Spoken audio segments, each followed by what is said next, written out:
Welcome to this class where we are doing a study based on Daniel chapter 2, verse 38, which reads,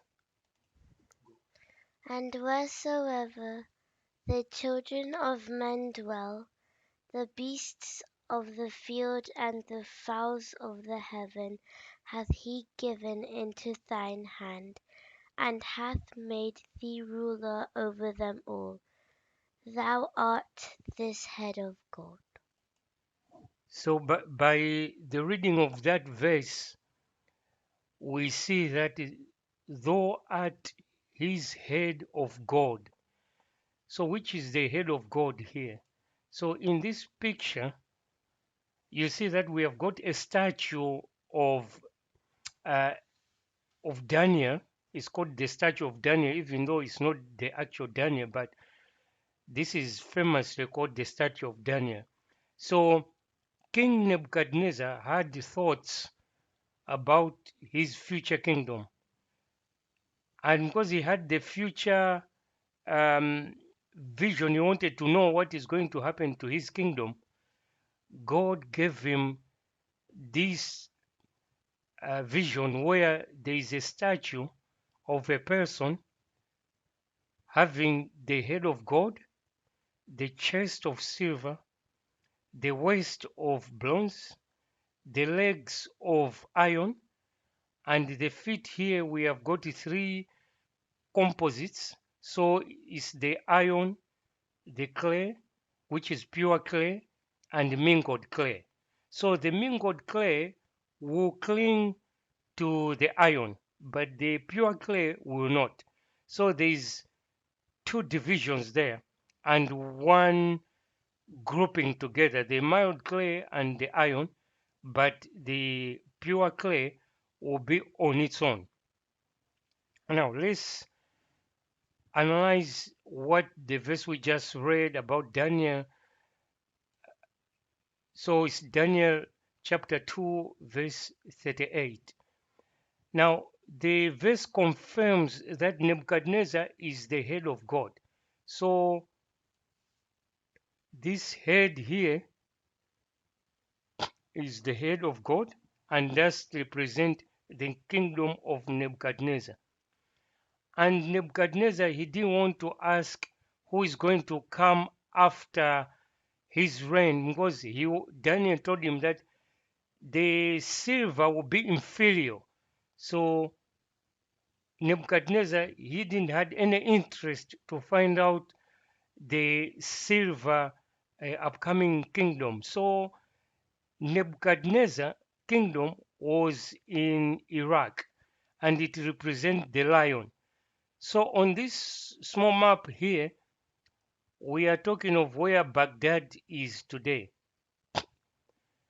Now let's go further and look at the other composites of this statue, which is mentioned in 2 Chronicles 38 to 22.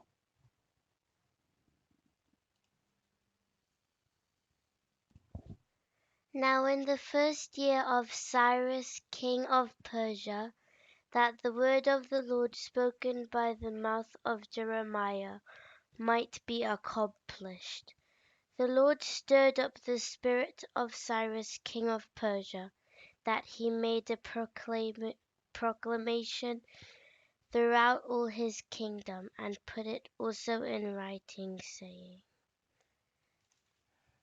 So as the 2 Chronicles 36:22 has mentioned there, Cyrus was prophesied before the King Nebuchadnezzar knew about it. And Jeremiah also spoke about it. And Cyrus was the one who made the decree that all the children of Israel should go back to Jerusalem to build the temple. And he did this by word and also by writing the actual uh, document to say you the children of Israel can go to Jerusalem to build the temple. Now, Cyrus is denoted in here as the bear, whilst Nebuchadnezzar is denoted here also symbolized as a lion. So if we go to Revelation chapter 13, verse 1 to 8, you see that the same statue is being represented by also animals. So the head of God is the lion. The silver here for Cyrus is the bear, which is also mentioned in Daniel 7, chapter 7, verse 5. And also another interesting fact is the capital city of um, King of Persia, Elam, which is Iran. Here he says, "O Elam, besiege," meaning attack, or Media. So on the map here I've got Media will be this area here in the northern part of Saudi Arabia. So Iran, which is over this side I've just denoted here by a box, will besiege the northern part of Saudi Arabia. So this we can read it in Isaiah chapter 21 verse 2. And the ruler of king of Persia we have got is mentioned in Daniel chapter 8 verse 20, that these were two sort of kingdoms, Medo and Persia. So that's the bear and the lamb in Iran.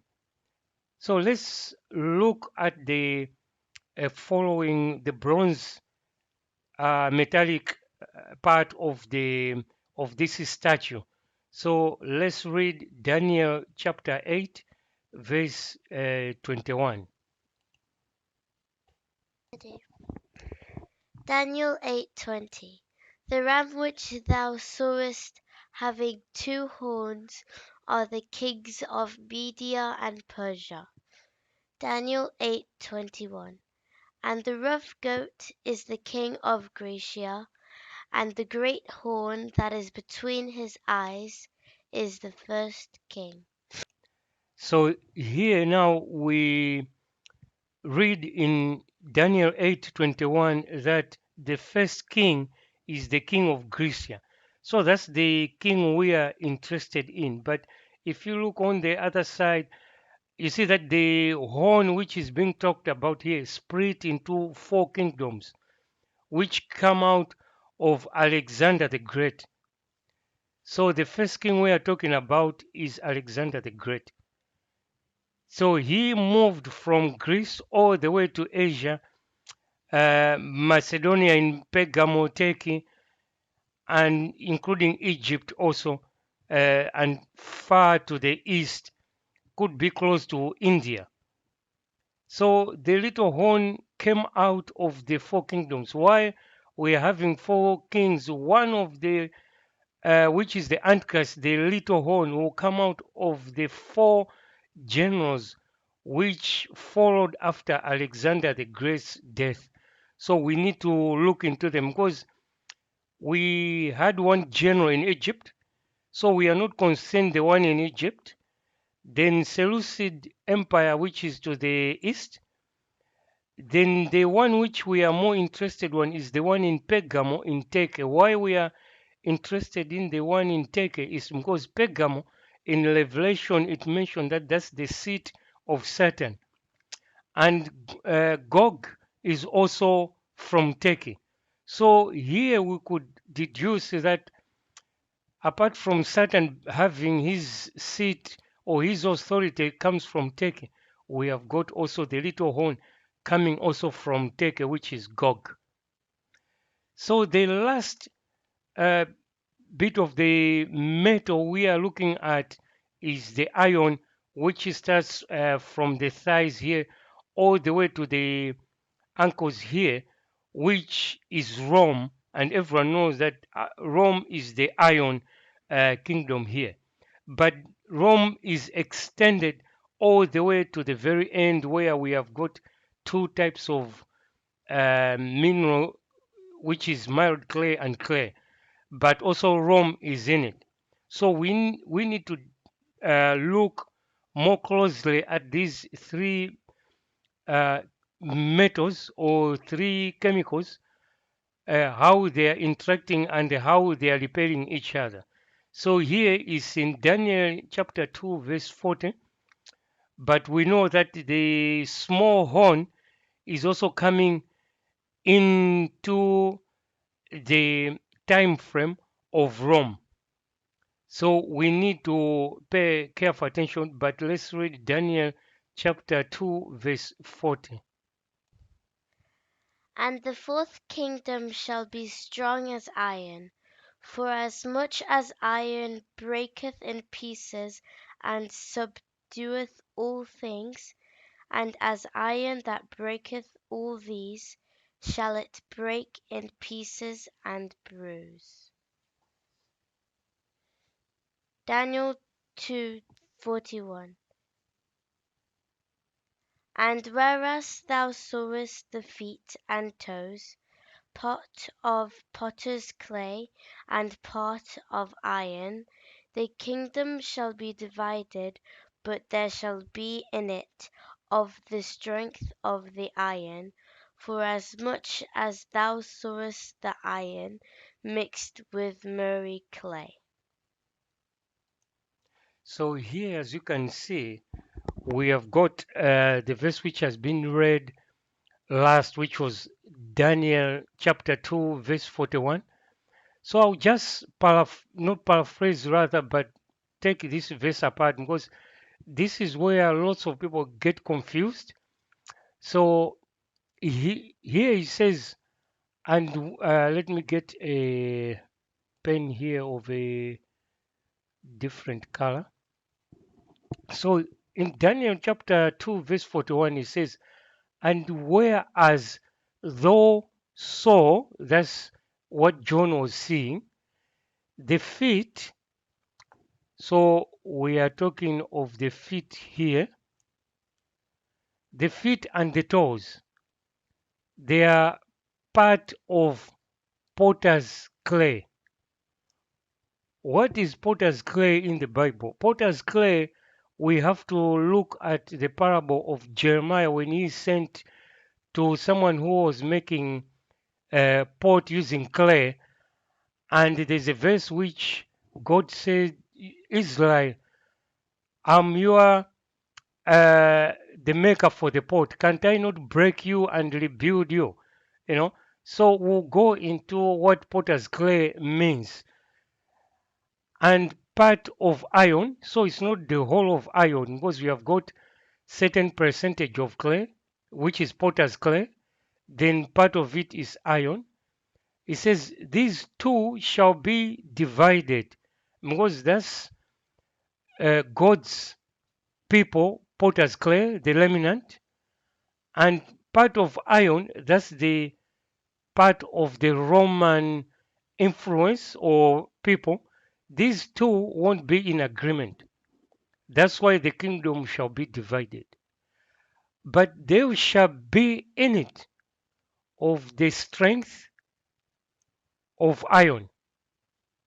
So the strength of iron in it is going to be mixed with mild clay.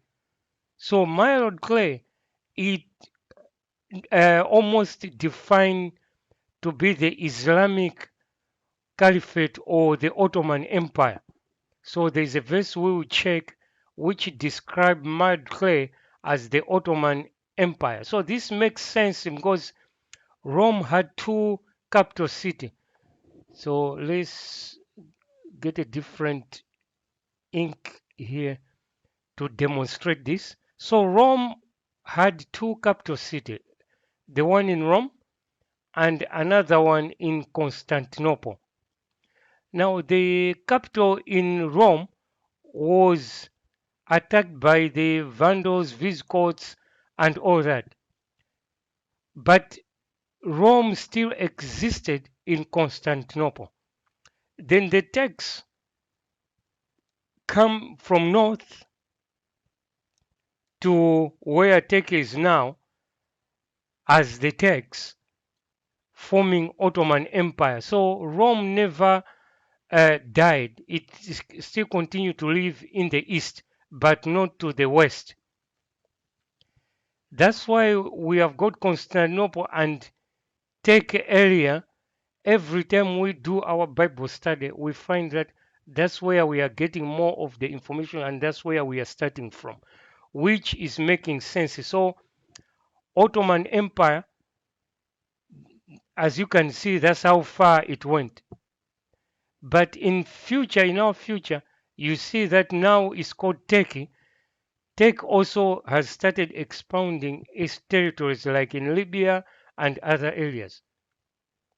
So the old beast is still coming up, very much alive, and it's coming from Turkey. And GoG is the chief prince and the antichrist coming from there. So Daniel chapter 2 verse 41, it just gives us three directions of three sort of kingdom. The potter's clay kingdom, which from now on I can tell you that that's the remnant, which will be in Jerusalem at the time of Turkey and Gog attacking Jerusalem. Then the iron will be together with the mild clay, which is the Muslim aspect of it all together. They will come in huge number to attack Israel. So that's what the picture here represent and giving us in the time frame. So next time we'll go again onto this diagram to clarify more of aspects which we can be able to look at and use as we're trying to figure out what the future holds with Gog and his cronies which are coming against Jerusalem. So with that, I thank you for